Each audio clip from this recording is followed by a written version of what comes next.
열악한 환경 속에서 기적처럼 살았던 한 아이가 한국이라는 낯선 땅에서 다시 태어났습니다. 그리고 10년 뒤 모두가 불가능하다고 말했던 일이 현실이 되었습니다. 누구도 주목하지 않았던 금발머리 외국 소년이 대한민국을 대표하는 청소년, 스포츠 무대 한가운데 서게 된 겁니다. 사람들은 의아해했고 동시에 경외심을 느꼈습니다. 그는 어떻게 그 자리에 오를 수 있었던 걸까요? 이제 그 소년의 믿기 힘든 이야기 시작합니다. 잠시만요.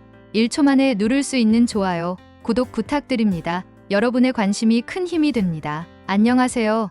제 이름은 마르코 로드리게스입니다. 아르헨티나 수도 외곽의 작은 빈민가에서 태어났습니다. 집은 벽돌로 대충 지어 올린 구조였고 창문은 비닐로 덮여 있었어요. 비만 오면 집 안은 물바다가 됐고 겨울엔 바람이 벽 틈 사이로 쉬지 않고 스며들었습니다. 그런 곳에서 저는 어릴 적부터 축구공 하나만으로 위로받으며 살았어요. 공을 차는 그 짧은 시간만이 제게 유일한 자유였죠. 하지만 10살 때 갑작스러운 사고로 한쪽 다리를 잃었고 그 이후 제 세상은 완전히 멈췄습니다. 친구들은 하나둘 멀어졌고 학교도 더 이상 갈 수 없었어요. 창밖 햇살조차 부러움이 되는 삶 속에서 저는 어느새 어둠에 익숙해져 갔습니다. 엄마는 혼자서 생계를 책임지느라 하루 종일 거리와 시장을 돌며 허드렛 일을 하셨습니다. 저를 사랑했지만 저를 돌볼 여유도 없었고 무엇보다 병원비는 감히 생각도 할 수 없는 일이었죠. 그렇게 저는 점점 더 깊은 외로움 속에 갇혀갔습니다.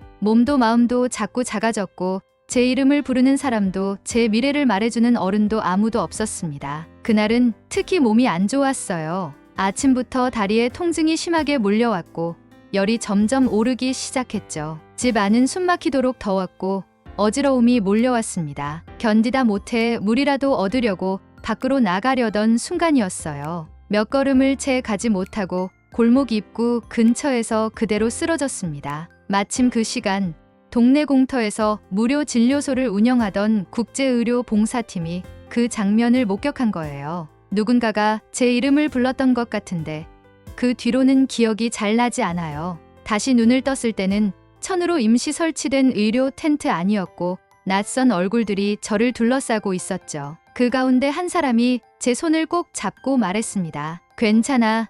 이제 안전해. 그분이 바로 박도현 선생님이셨어요. 의료봉사팀 중 유일한 한국인이었는데 눈빛만으로도 제가 믿고 의지해도 된다는 게 느껴졌어요. 저를 살피던 손길은 조심스럽고 따뜻했습니다. 하지만 그 따뜻함은 오래가지 않았어요. 제가 안고 있던 열은 단순한 감기 수준이 아니었고 감염은 이미 다리 절단 부위 안쪽까지 퍼지고 있었습니다. 박 선생님의 얼굴이 심각해지는 걸 보면서도 저는 아무 말도 할 수 없었어요. 다시는 걷지 못할 수도 있다는 말이 들렸고 방치될 경우 생명까지 위태로울 수 있다는 이야기도 들렸습니다. 그곳은 단순한 진료소가 아니었습니다. 전기가 불안정한 지역에서 한국 의료진이 가져온 장비들은 마치 병원 하나가 그대로 옮겨온 것 같았어요. 박 선생님은 그 자리에서 즉시 의료 기록과 영상 자료를 한국의 재활 전문 병원으로 전송했고 병원 측과 긴급하게 협의에 들어가셨습니다. 그때 저는 아무것도 몰랐지만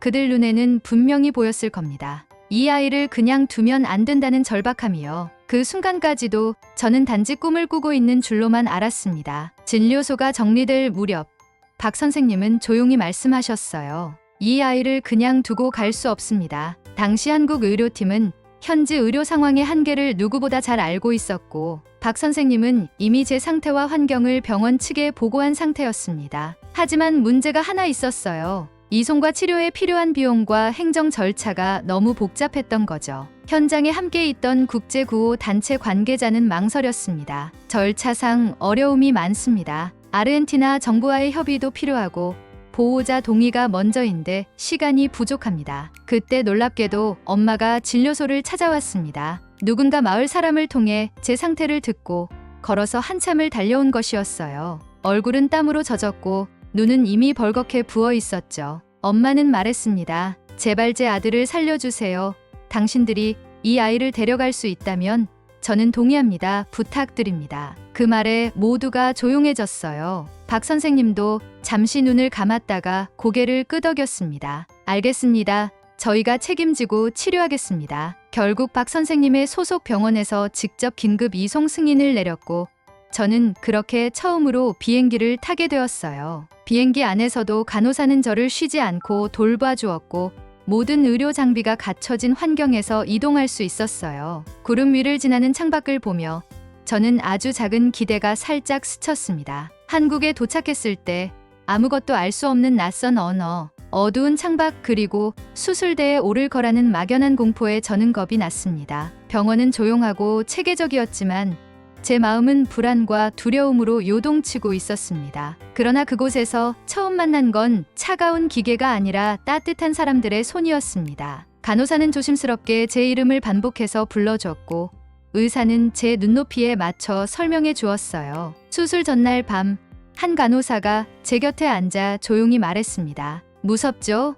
하지만 걱정 마세요. 여긴 당신을 끝까지 지켜줄 사람들이 있어요. 그리고 수술은 빠르게 진행됐습니다. 온갖 기계음과 불빛에 둘러싸인 수술실에서 저는 아무것도 기억나지 않았지만 깨어난 순간 느낀 건 두려움보다 안도감이었습니다. 통증은 있었지만 견딜 수 있었고 조금씩 몸이 반응하는 느낌에 마음이 먼저 설렜습니다. 그날 이후로 저는 물리치료사와 간단한 자세 바꾸기부터 시작했어요. 처음엔 누워있다가 천천히 옆으로 돌아눕는 것조차 벅찼지만 옆에서 지켜보던 이세나 선생님은 환하게 웃으며 제게 손을 내밀어 주셨습니다. 마르코, 잘했어. 그게 시작이야. 누군가가 제 몸의 아주 작은 움직임을 이렇게 진심으로 응원해주는 건 처음이었습니다. 넘어지지 않기 위해 긴장하던 몸이 그 말 한마디에 조금씩 풀렸어요. 그날부터 저는 병원을 두려움의 공간이 아니라 다시 걸을 수 있을지도 모른다는 희망의 공간으로 느끼게 되었습니다. 한국이라는 나라도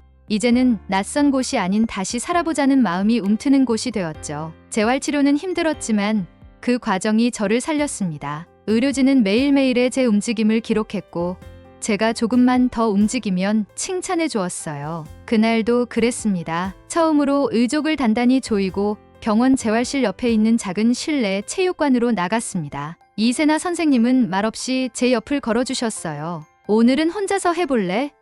힘들면 쉬어도 돼. 그 말에 저는 조심스럽게 한 발을 내디뎠고 두 번째 발은 흔들렸고 세 번째 발은 거의 무너지듯 내려왔지만 멈추지 않았습니다. 그날 밤 병실에 돌아와 겨우 눈을 붙이려던 순간 병원 복도에서 박 선생님과 이세나 선생님의 낮은 대화 소리가 들렸습니다. 그리고 한참 후 이세나 선생님이 제게 조심스럽게 전했습니다. 마르코, 미안한 소식이 있어. 내 어머니가 오늘 새벽에 돌아가셨단다. 그 말을 들은 순간 머릿속이 새하얘졌습니다. 말을 꺼내려 했지만 아무 말도 나오지 않았어요. 울지도 못하고 그냥 침대에 가만히 누워 하늘만 바라봤습니다. 그렇게 하루, 이틀 아무 말 없이 시간만 흘렀어요. 이세나 선생님은 제 곁을 지키며 말없이 손을 잡아주었고 박 선생님은 식사도 챙겨주며 조용히 기다려주셨습니다. 저는 그때 느꼈어요. 이 세상에 혼자 남은 건 아니구나. 며칠 후 병원 복도에서 이세나 선생님이 조용히 물었습니다. 우리와 함께 살래? 우리 가족이 되어줄래? 저는 대답 대신 고개를 끄덕였습니다. 그게 제 인생 두 번째 시작이었습니다. 병원에서 퇴원한 뒤 저는 박 선생님 부부와 함께 살게 되었습니다. 따뜻한 밥, 나만의 방 그리고 늘 제 이야기를 들어주는 어른이 있다는 건 처음 겪는 일이었어요. 하지만 가장 두려웠던 건 바로 학교였습니다. 입학 전 몇 개월 동안 저는 하루도 빠짐없이 한글을 공부했어요. 서툰 발음으로 자음과 모음을 따라 쓰고 유치원생들이 보는 그림책을 하루 종일 붙잡고 있었죠. 이세나 선생님은 매일 저녁 식사 후 동화책을 소리내어 읽어주셨고 저는 한 단어 한 단어 따라 말하며 입 안에서 낯선 소리를 익혔습니다. 한글은 어렵지 않아.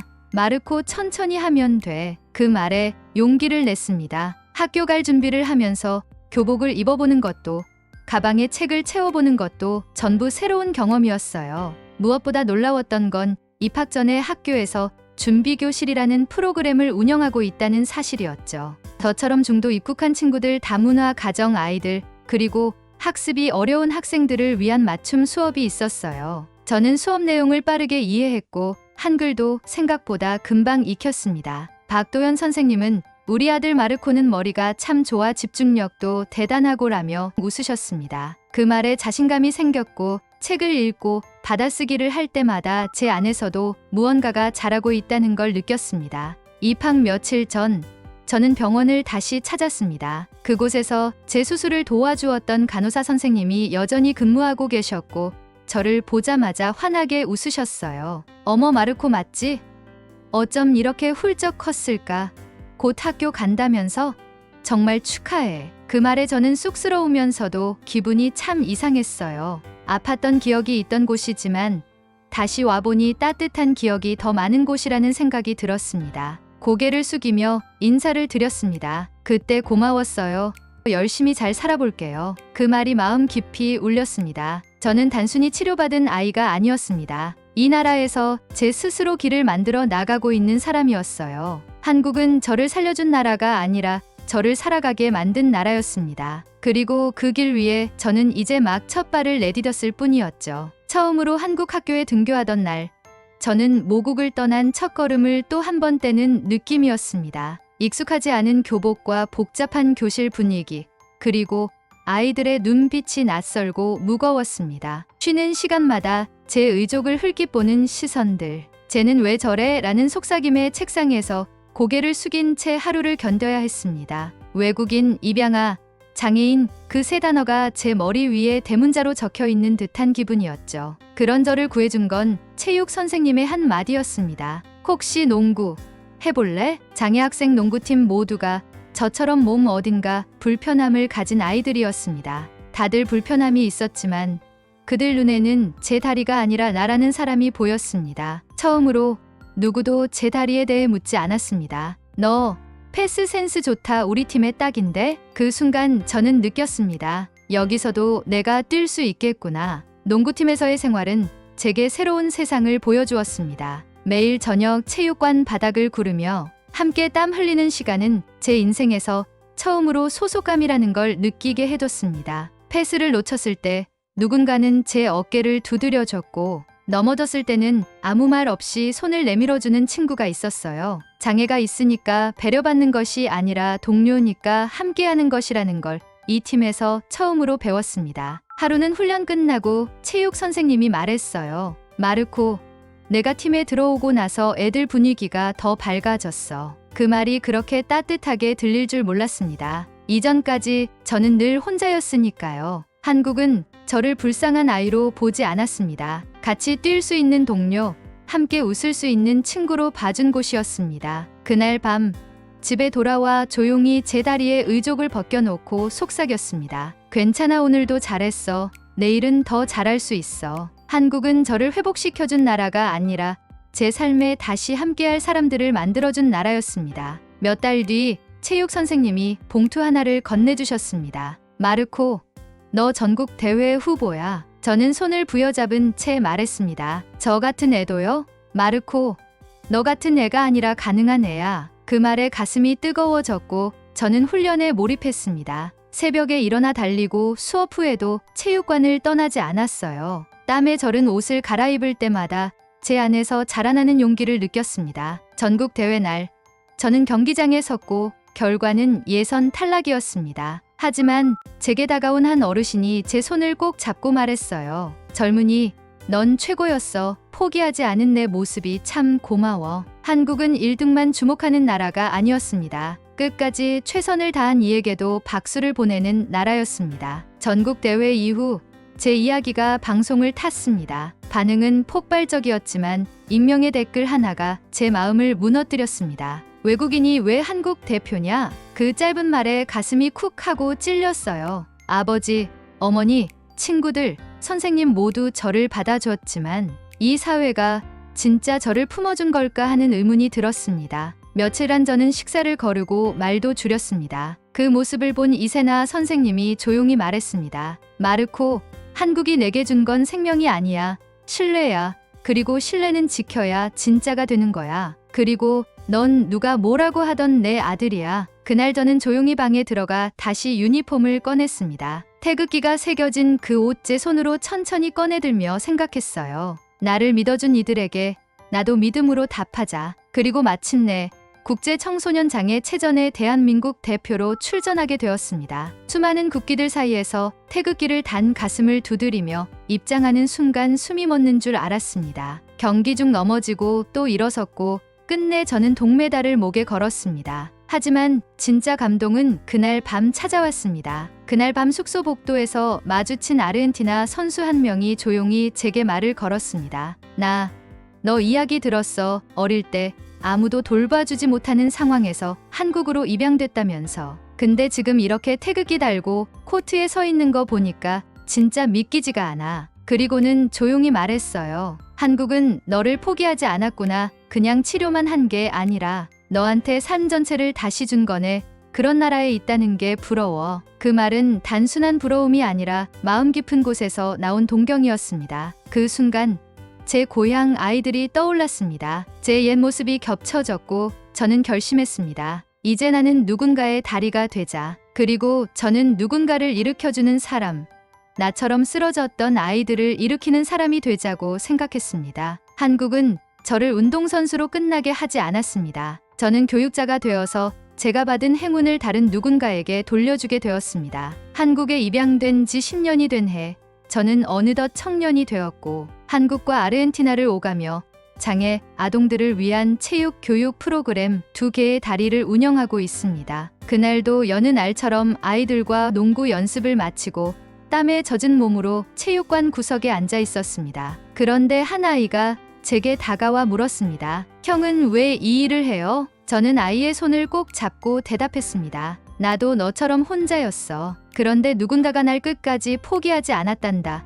그래서 지금 내가 너를 포기하지 않는 거야. 얼마 후 한 언론사에서 저를 인터뷰하러 왔습니다. 제목은 이렇게 달렸습니다. 금발의 한국인, 세상을 연결하다. 인터뷰 중 저는 한국이라는 나라가 제게 어떤 의미였는지 이야기했습니다. 그들은 제게 밥을 주고 옷을 주고 재활을 시켜줬어요. 하지만 그게 전부가 아니었어요. 제 삶을 온전히 지켜줄 힘, 저를 믿어준 그 마음이 저를 다시 살게 했습니다. 그 말을 하며 저는 참지 못하고 눈물을 흘렸고 카메라 너머에서 촬영하던 제작진들 역시 눈시울을 붉혔습니다. 이건 단지 한 소년의 회복이 아니라 한 나라가 한 사람을 끝까지 품어낸 이야기였으니까요. 그리고 방송이 나간 뒤 전 세계에서 이런 반응이 쏟아졌습니다. 한국은 왜 저 아이 하나를 그렇게까지 도운 걸까요? 한국은 어떤 나라인가요? 저는 댓글에 단 한 문장으로 답했습니다. 한국은 한 아이의 인생을 끝까지 포기하지 않는 나라입니다. 그리고 그것이야말로 진짜 존경받아야 할 힘입니다. 방송 이후 조용히 집으로 돌아와 앨범을 꺼내 들었습니다. 첫날 병실에서 두 손을 꼭 잡아주던 이세나, 어머니의 눈빛, 한글로 제 이름을 처음 써본 날 박도현 아버지의 환한 웃음, 그 모든 순간이 파노라마처럼 스쳐갔습니다. 저는 부모님께 받은 것이 너무 많습니다. 힘겨운 밤을 안아주던 품, 그리고 내가 누구인지 말할 수 있게 해준 이름까지. 그분들은 제게 가정이라는 울타리와 존재해도 괜찮다는 확신을 함께 주셨습니다. 그리고 저는 이 모든 변화의 출발점이 바로 한국이라는 이름에서 시작되었다는 걸 압니다. 저를 낯선 땅에서 데려와 치료해주고 공부시켜주고 친구들과 어울릴 수 있게 도와주고 이 나라는 저를 바라보는 방식부터 달랐습니다. 한 아이의 국적이나 장애가 아니라 가능성과 마음을 먼저 본 나라였죠. 제가 한국을 존경한다고 말하는 건 단지 고마워서가 아닙니다. 저처럼 연약했던 아이에게도 당당히 설 수 있는 기회를 주었기 때문입니다. 저는 그걸 평생 잊지 않을 겁니다. 이제 저는 망설임 없이 말할 수 있습니다. 저는 한국 사람입니다. 거리의 아이였던 제가 이제는 한 나라의 이름 아래 가슴을 펴고 살아가고 있으니까요. 누군가에게는 일상이었을 온기 저에겐 그것이 처음이자 전부였습니다. 한국, 그 이름이 너무나도 자랑스럽습니다. 이 이야기가 당신 마음에 작은 온기를 남겼다면 구독, 좋아요, 알림 설정으로 함께 해주세요. 이 이야기를 만드는데 큰 힘이 됩니다. 감사합니다.